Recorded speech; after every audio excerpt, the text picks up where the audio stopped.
ہرقل شاہ روم نے قریش کے قافلے میں ایک آدمی بلانے کو بھیجا، اور اس وقت یہ لوگ تجارت کے لیے ملک شام گئے ہوئے تھے، اور یہ وہ زمانہ تھا جب رسول اللہ صلی اللہ علیہ وسلم نے قریش اور ابو سفیان سے ایک وقتی عہد کیا ہوا تھا۔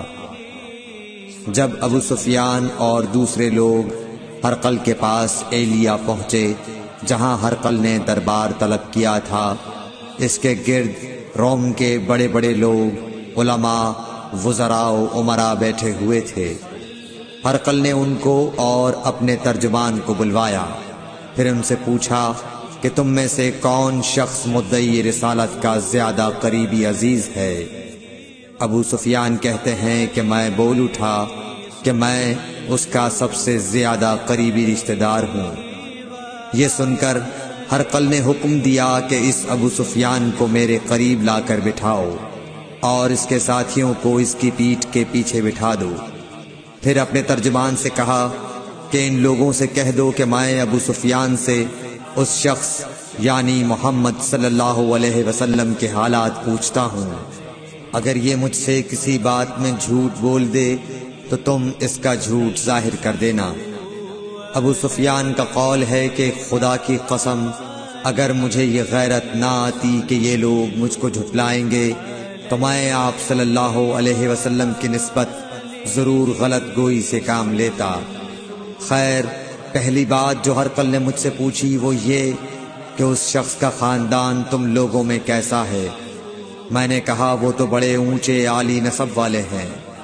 کہنے لگا اس سے پہلے بھی کسی نے تم لوگوں میں ایسی بات کہی تھی؟ میں نے کہا نہیں۔ کہنے لگا اچھا اس کے بڑوں میں کوئی بادشاہ ہوا ہے؟ میں نے کہا نہیں۔ پھر اس نے کہا بڑے لوگوں نے اس کی پیروی اختیار کی ہے یا کمزوروں نے؟ میں نے کہا نہیں، کمزوروں نے۔ پھر کہنے لگا اس کے تابعدار روز بڑھتے جاتے ہیں یا کوئی ساتھی پھر بھی جاتا ہے؟ میں نے کہا نہیں۔ کہنے لگا کیا اپنے اس دعوی نبوت سے پہلے کبھی کسی بھی موقع پر اس نے جھوٹ بولا ہے؟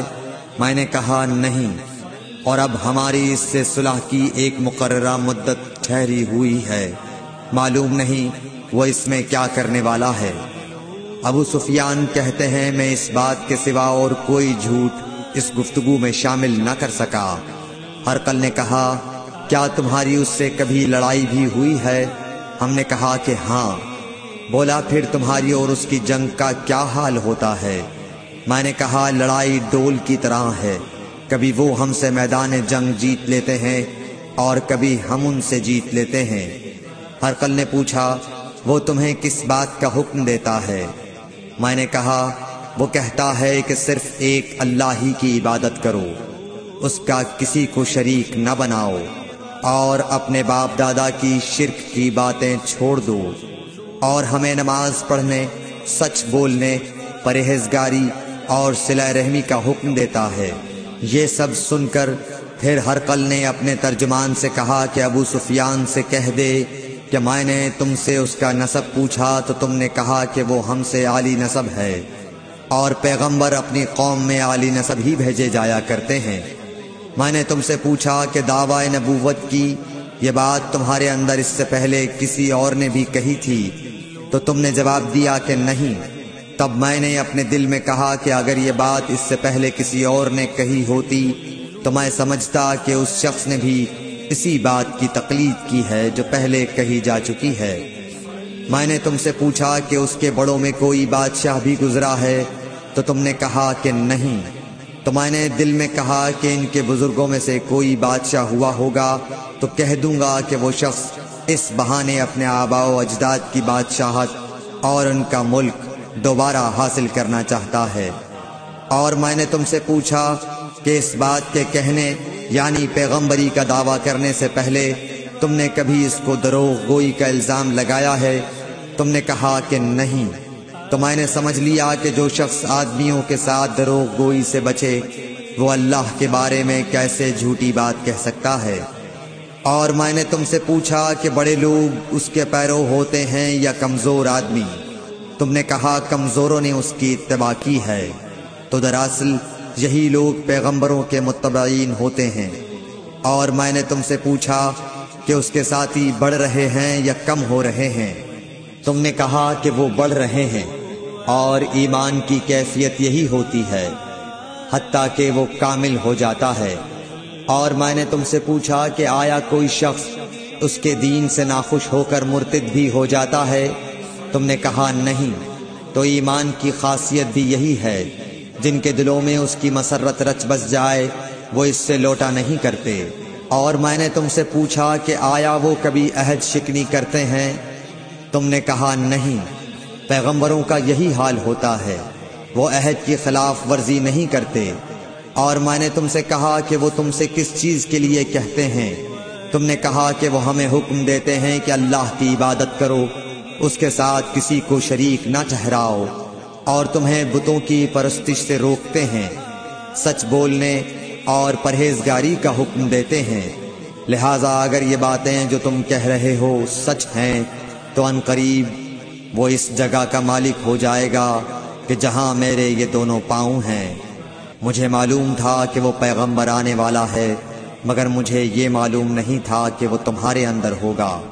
اگر میں جانتا کہ اس تک پہنچ سکوں گا تو اس سے ملنے کے لیے ہر تکلیف گوارا کرتا۔ اگر میں اس کے پاس ہوتا تو اس کے پاؤں دھوتا۔ ہرقل نے رسول اللہ صلی اللہ علیہ وسلم کا وہ خط منگایا جو آپ نے وحیہ کلبی رضی اللہ تعالیٰ عنہ کے ذریعے حاکم بصرہ کے پاس بھیجا تھا، اور اس نے وہ ہرقل کے پاس بھیج دیا تھا۔ پھر اس کو پڑھا تو اس میں لکھا تھا، اللہ کے نام کے ساتھ جو نہایت مہربان اور رحم والا ہے۔ اللہ کے بندے اور اس کے پیغمبر محمد صلی اللہ علیہ وسلم کی طرف سے یہ خط ہے شاہ روم کے لیے۔ اس شخص پر سلام ہو جو ہدایت کی پیروی کرے۔ اس کے بعد میں آپ کے سامنے دعوت اسلام پیش کرتا ہوں۔ اگر آپ اسلام لے آئیں گے تو دین و دنیا میں سلامتی نصیب ہوگی، اللہ آپ کو دوہرا ثواب دے گا، اور اگر آپ میری دعوت سے روگردانی کریں گے تو آپ کی رعایا کا گناہ بھی آپ ہی پر ہوگا۔ اور اے اہل کتاب، ایک ایسی بات پر آ جاؤ جو ہمارے اور تمہارے درمیان یکساں ہے، وہ یہ کہ ہم اللہ کے سوا کسی کی عبادت نہ کریں اور کسی کو اس کا شریک نہ ٹھہرائیں، اور نہ ہم میں سے کوئی کسی کو خدا کے سوا اپنا رب بنائے۔ پھر اگر وہ اہل کتاب اس کتاب سے منہ پھیر لیں تو مسلمانوں، تم ان سے کہہ دو کہ تم مانو یا نہ مانو، ہم ایک خدا کے اطاعت گزار ہیں۔ ابو سفیان کہتے ہیں، جب ہرقل نے جو کچھ کہنا تھا کہہ دیا اور خط پڑھ کر فارغ ہوا تو اس کے ارد گرد بہت شور و غوغا ہوا، بہت سی آوازیں اٹھیں اور ہمیں باہر نکال دیا گیا۔ تب میں نے اپنے ساتھیوں سے کہا کہ ابو کبشہ کے بیٹے آن حضرت صلی اللہ علیہ وسلم کا معاملہ تو بہت بڑھ گیا، دیکھو تو اس سے بنی اصفر روم کا بادشاہ بھی ڈرتا ہے۔ مجھے اس وقت سے اس بات کا یقین ہو گیا کہ حضور صلی اللہ علیہ وسلم ان قریب غالب ہو کر رہیں گے، حتیٰ کہ اللہ نے مجھے مسلمان کر دیا۔ راوی کا بیان ہے کہ ابن ناطور ایلیا کا حاکم ہرقل کا مصاحب اور شام کے نصارہ کا لاٹ پادری بیان کرتا تھا کہ ہرقل جب ایلیا آیا ایک دن صبح کو پریشان اٹھا تو اس کے درباریوں نے دریافت کیا کہ آج ہم آپ کی حالت بدلی ہوئی پاتے ہیں، کیا وجہ ہے؟ ابن ناطور کا بیان ہے کہ ہرقل نجومی تھا، علم نجوم میں وہ پوری مہارت رکھتا تھا۔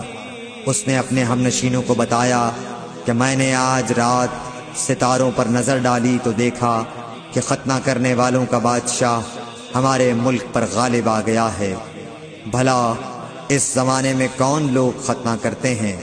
انہوں نے کہا کہ یہود کے سوا کوئی ختنہ نہیں کرتا، سو ان کی وجہ سے پریشان نہ ہوں۔ سلطنت کے تمام شہروں میں یہ حکم لکھ بھیجیے کہ وہاں جتنے یہودی ہوں سب قتل کر دیے جائیں۔ وہ لوگ انہی باتوں میں مشغول تھے کہ ہرقل کے پاس ایک آدمی لایا گیا جسے شاہ غسان نے بھیجا تھا۔ اس نے رسول اللہ صلی اللہ علیہ وسلم کے حالات بیان کیے۔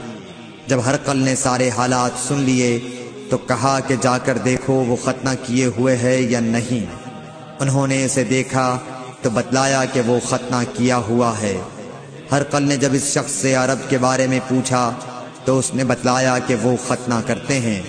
تب ہرقل نے کہا کہ یہی محمد صلی اللہ علیہ وسلم اس امت کے بادشاہ ہیں جو پیدا ہو چکے ہیں۔ پھر اس نے اپنے ایک دوست کو رومیہ خط لکھا اور وہ بھی علم نجوم میں ہرقل کی طرح ماہر تھا۔ پھر وہاں سے ہرقل حمص چلا گیا۔ ابھی حمص سے نکلا نہیں تھا کہ اس کے دوست کا خط اس کے جواب میں آ گیا۔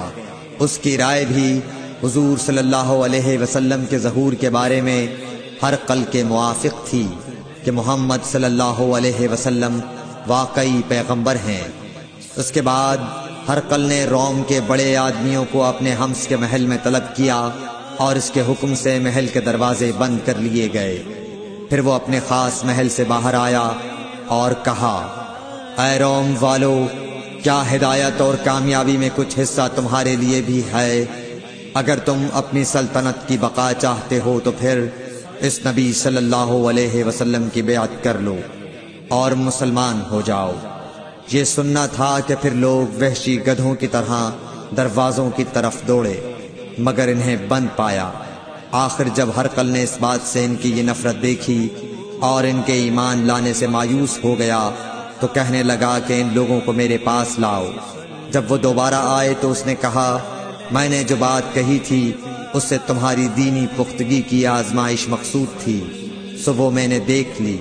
تب یہ بات سن کر وہ سب کے سب اس کے سامنے سجدے میں گر پڑے اور اس سے خوش ہو گئے۔ بالآخر ہرقل کی آخری حالت یہی رہی۔ صحیح بخاری حدیث نمبر 7۔